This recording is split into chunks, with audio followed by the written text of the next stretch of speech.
Exercise 7.5 ये exercise 7.5 का introduction video है। इसमें हम कॉम्बिनेशन के बारे में पढ़ते हैं। अब तक हम लोगों ने परम्यूटेशन के बारे में पढ़ा है और अब हम कॉम्बिनेशन को देखते हैं। Combination is a process of selection of number of objects. In combination there is no role of order. Combination जो है ये एक प्रोसेस है जिसमें हम ऑब्जेक्ट्स को सिलेक्ट करते हैं।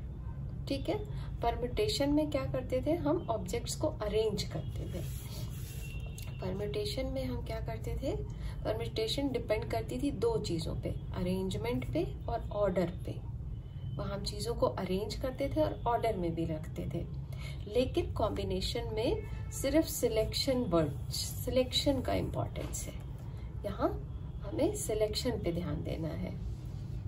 ठीक है, जैसे परम्यूटेशन में मान लो अगर हमारे पास 4 डिजिट्स रहते थे, 1 2 3 4, ठीक है, तो हमें इनको ऑर्डर में, मान लो अगर हम 2 एट अ टाइम लेते थे, तो अगर हमने 1 2 लिया तो ऑर्डर का इंपॉर्टेंस है। 2 1 लिख देंगे तो कुछ और हो जाएगा, 21 अलग डिजिट हो जाएगी, 12 अलग हो जाएगी, ये अलग नंबर है, ये अलग नंबर है। 3 4 ले लिया तो ये एक अलग नंबर है, 4 3 ले लिया तो ये एक अलग नंबर है। ठीक है, तो यहाँ पर ऑर्डर इम्पॉर्टेंट था, लेकिन कॉम्बिनेशन में ऑर्डर इम्पॉर्टेंट नहीं होता। यहाँ सिर्फ हमें सिलेक्शन करना होता है। तो इसलिए यहाँ लिखा है in combination there is no role of order.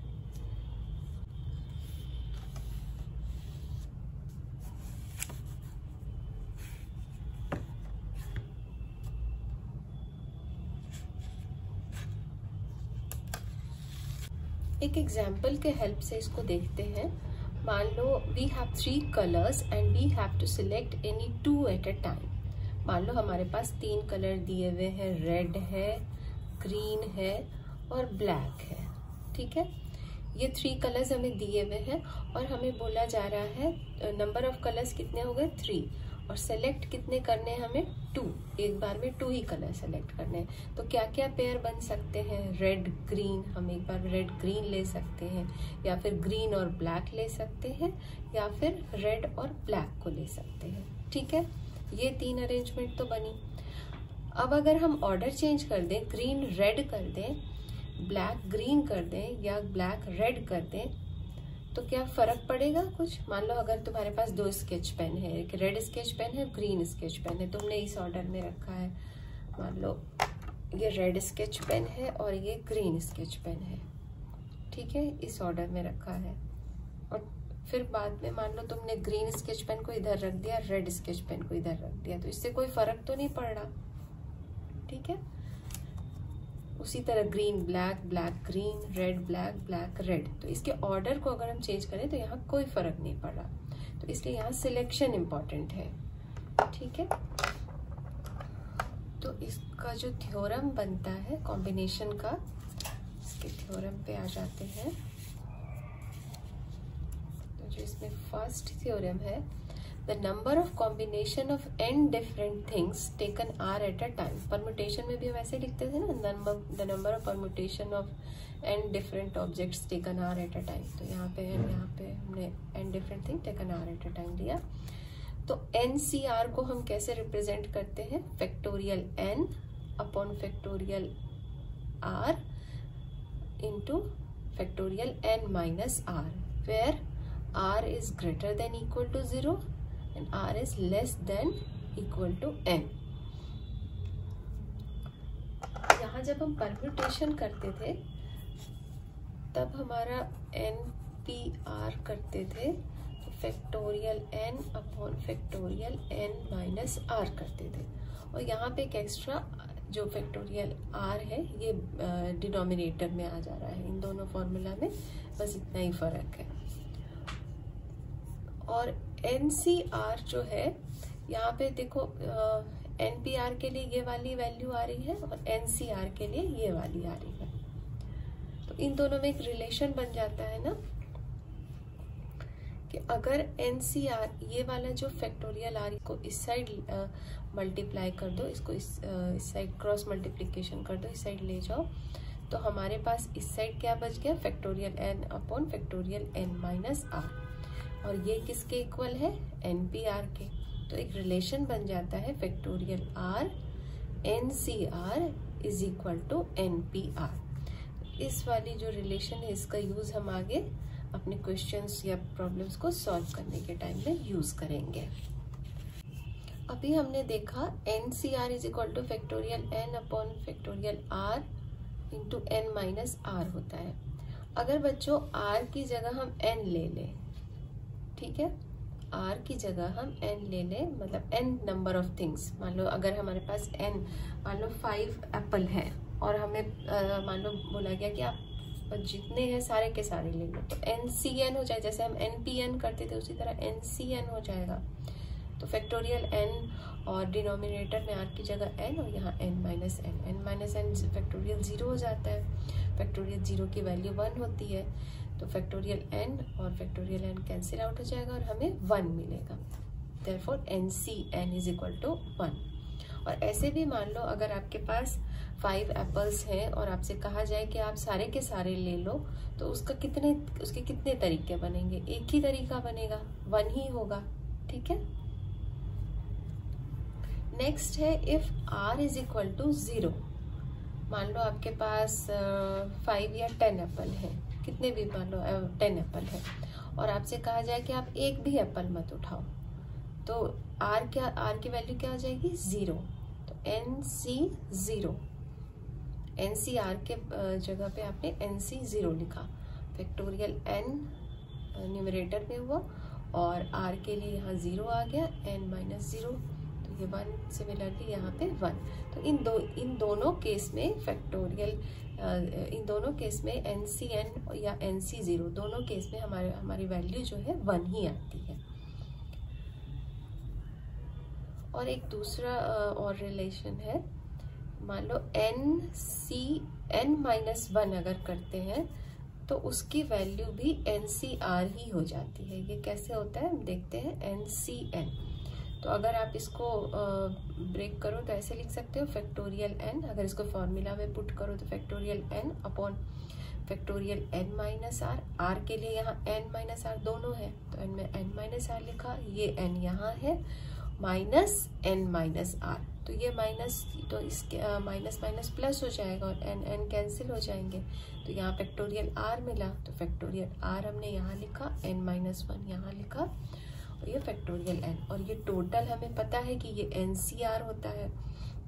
तो ये हमें एक वैल्यू मिलती है NCN minus r is equal to NCR।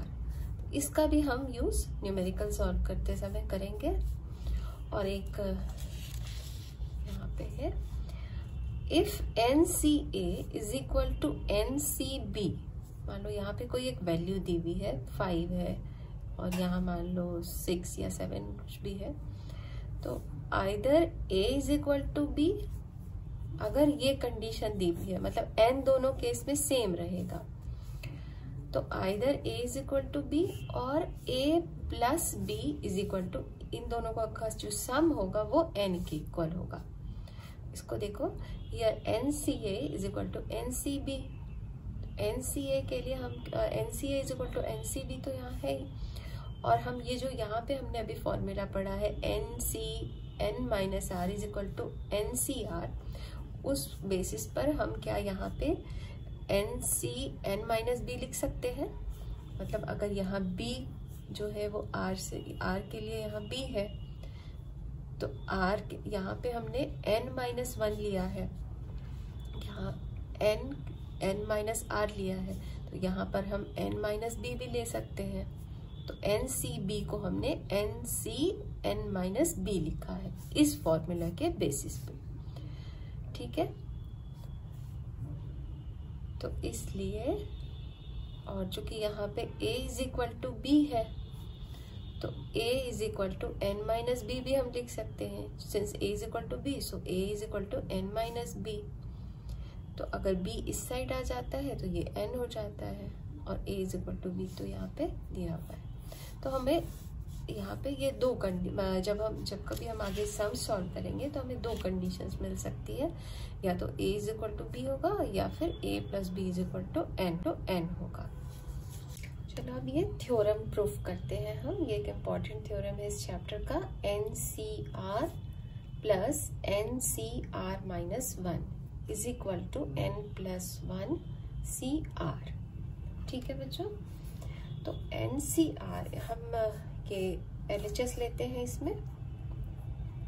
LHS is equal to NCR को ब्रेक करते हैं, factorial n factorial r factorial n minus r लिख सकते हैं, plus factorial n upon r के लिए यहाँ r माइनस 1 है, फैक्टोरियल r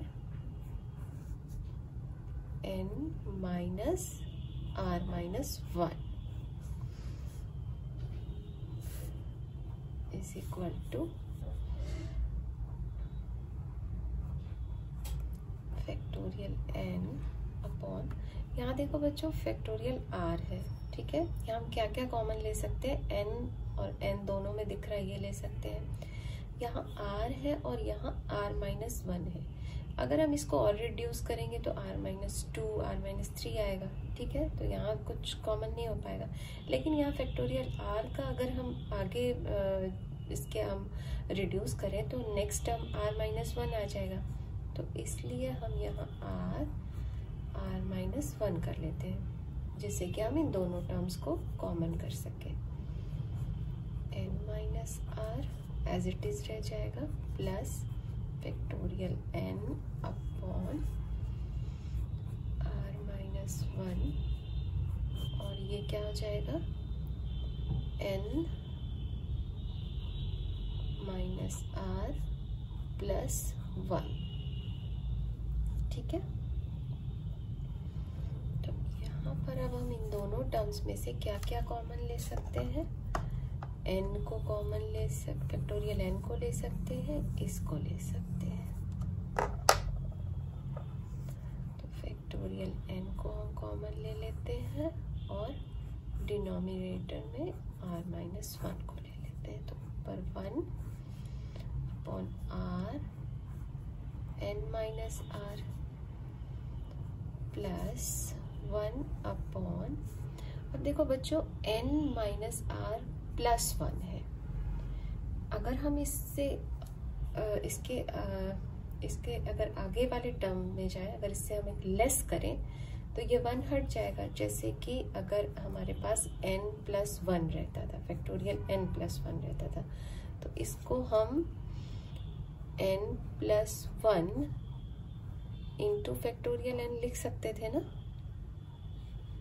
या हम ऐसे भी लिखते थे n plus 1 is equal to factorial n plus 1 is equal to n plus 1 n factorial n minus 1। एक एक रिड्यूस होते जा रहे हैं ना, प्लस 1 यहाँ पे अगर ये n में यहाँ पे अगर हमने माइनस 1 किया तो हमें सिर्फ n मिलेगा। फिर हमने एक और माइनस 1 किया तो ये n माइनस 1 मिलेगा। तो अभी हम इसको इस फॉर्म में करते हैं। तो n माइनस r, ये पूरा एक मान लो आप, n मान लो इसको पूरे को, तो n प्लस 1 है। तो नेक्स्ट टर्म हमारा क्या हो जाएगा, n माइनस r हो जाएगा। ये प्लस 1 खत्म। तो अगर मैं यहाँ रफ में आपको दिखाऊँ, n माइनस r प्लस 1 है, ठीक है। अगर इसमें आप 1 सब्ट्रैक्ट कर दो तो ये 1 और ये 1 तो कैंसिल आउट हो जाएगा, तो n माइनस r ही बचेगा ना। तो इसलिए n माइनस r प्लस 1 और next term n minus r हो जाएगा। तो ये कैसे हुआ आपको समझ आ गया, हमने एक यहाँ से 1 यहाँ से सब्ट्रैक्ट किया तो n माइनस r मिला।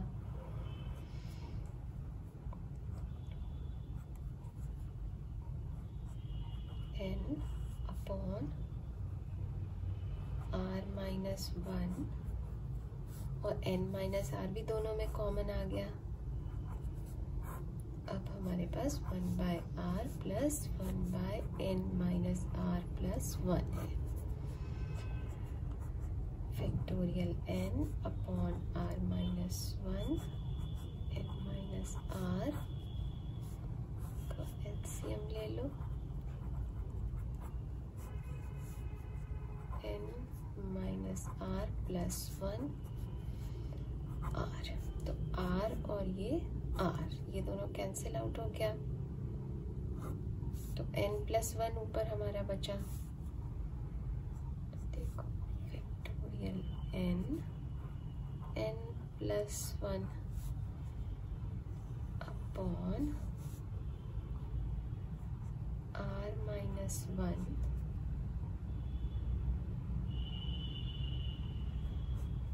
n minus r into r n minus r plus 1।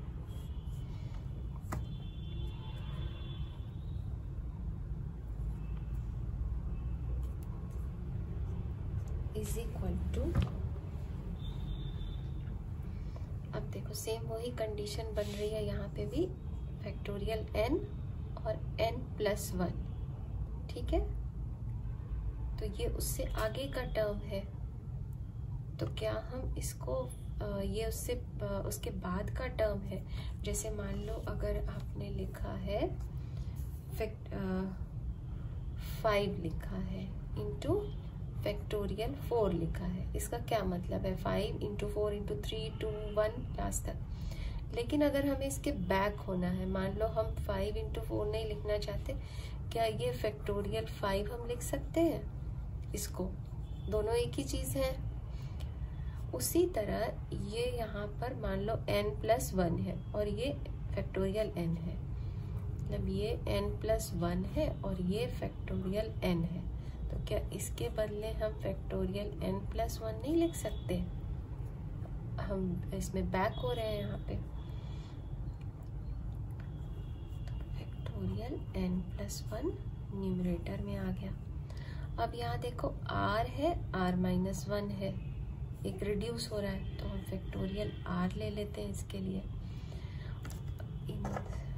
इसके लिए इन दोनों को हमने फैक्टोरियल r के फॉर्म में लिखा।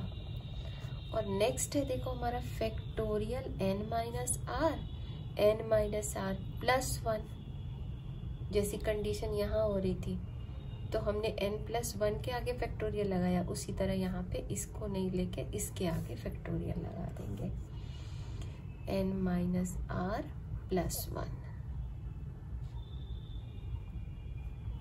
ठीक है। अब देखो क्या हम इसको